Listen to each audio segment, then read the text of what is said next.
In this video, we're gonna be going over the new best settings after the Modern Warfare 2 Season 4 Reloaded update. I've made some changes specifically in the sensitivity category, and I've been putting players on t-shirts, destroying them. So, if you want to be a part of that movement, make sure you guys drop a like on the video, subscribe to the channel, those notifications. Let me know down in the comment section, what are your current sensitivity settings you guys are rocking here in multiplayer. I think you guys will definitely make some changes after checking out this video, and if you guys tear it up with my settings, make sure to let me know as well. All right, as you guys can see here, I play with an Xbox Elite controller on PC with one paddle on the back set up for jumping. My personal controller has been through the trenches, but it's still riding on strong. Now, for the button layout, this is going to be very important. Tactical is going to be the absolute best button layout to play on, no matter what controller you guys have. Now, my settings are going to be great if you guys are playing on a PS4, PS5, Xbox controller, a SCUF-like controller, an Xbox Elite. It does not matter. Tactical is going to be amazing, remapping your crouch and prone button so you guys can get in and out of cover and perform a drop shot a lot easier by simply pressing down on the right thumbstick. Amazing and speeds everything up. You guys should definitely go ahead and make the switch from default.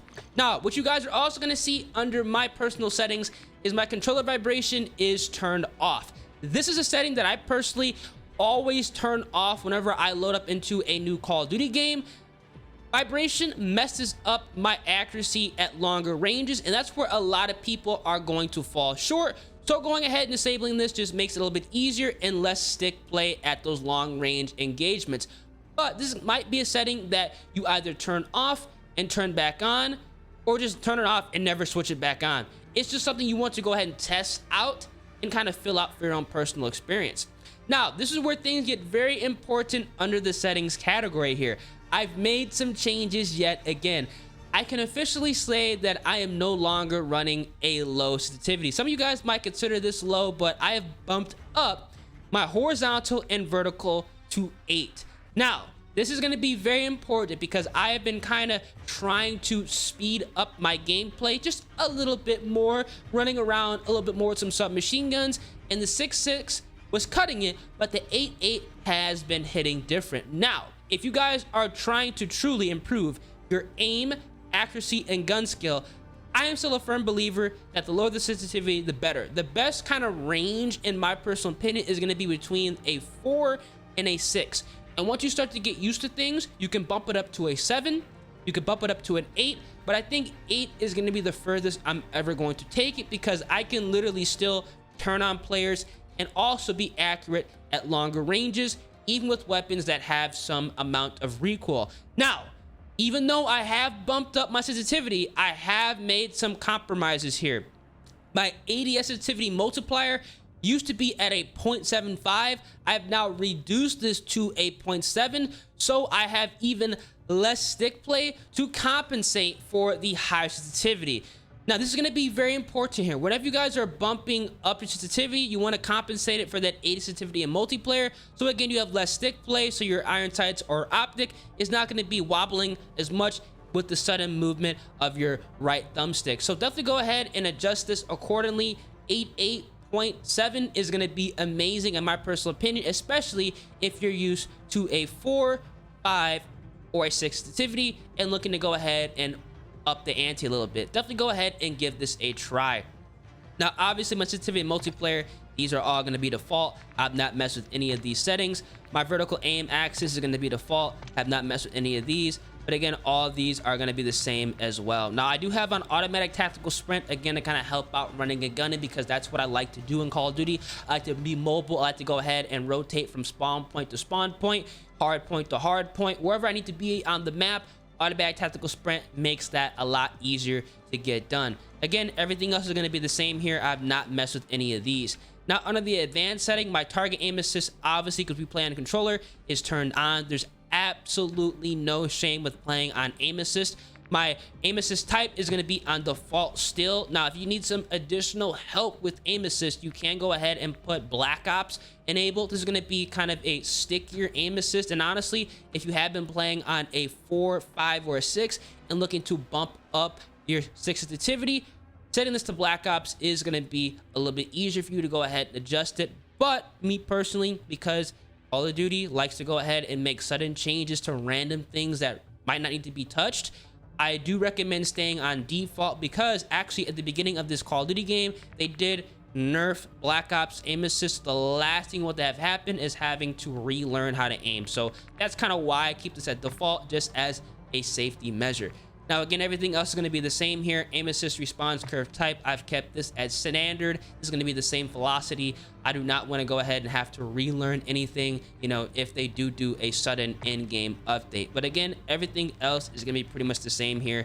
I've not messed with any of these settings. My dead zones are going to be customized to my personal controller, because my controller is old. My dead zone settings are going to be different from yours. The older your controller, the more you're gonna have to compensate for this. The newer, the less you're gonna have to do. So you're gonna have to fine-tune this yourself. I hate saying that, but seriously, that's the way dead zone is going to be working out within this Call of Duty game.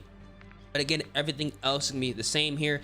Gyro behavior obviously is turned off. Xbox Elite controllers do not have gyro, so it's irrelevant to go ahead and have any of these adjusted. Just keep it all off. But again, everything else under this is going to be pretty much the same. I've not messed with any of these settings under all of these tabs. Now, under the graphics settings, you guys can see here that I play on a 120 FOV with my ADS field of view set to affected. This is going to be very important, mirroring your iron sights or your optic to your respected FOV. Now, if you guys are trying to make it literally feel like your weapons have less recoil, you want to go ahead and play on at least a 100 FOV with the affected ADS FOV. This is going to be amazing, especially when you're trying to reduce, make it feel like your weapon has less recoil, but in all reality, it's just less visual recoil. So these are going to be important, especially when having a sensitivity setting that works with your playstyle,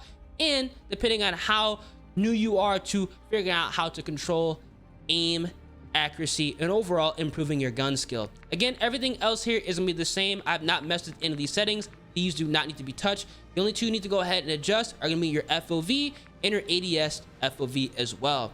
Now, under quality, these are gonna be pretty much specific to what type of PC or console you guys are playing on. Because I make content, my settings are gonna be very different from yours, as well as the display settings. I have a PC that I play the game for enjoyment on and also make content, so all my settings are gonna be different from yours. The most important thing here is making sure that your FOV and your ADS field of view are synced up properly. And don't you dare sleep on the audio settings. They don't call me ears for nothing.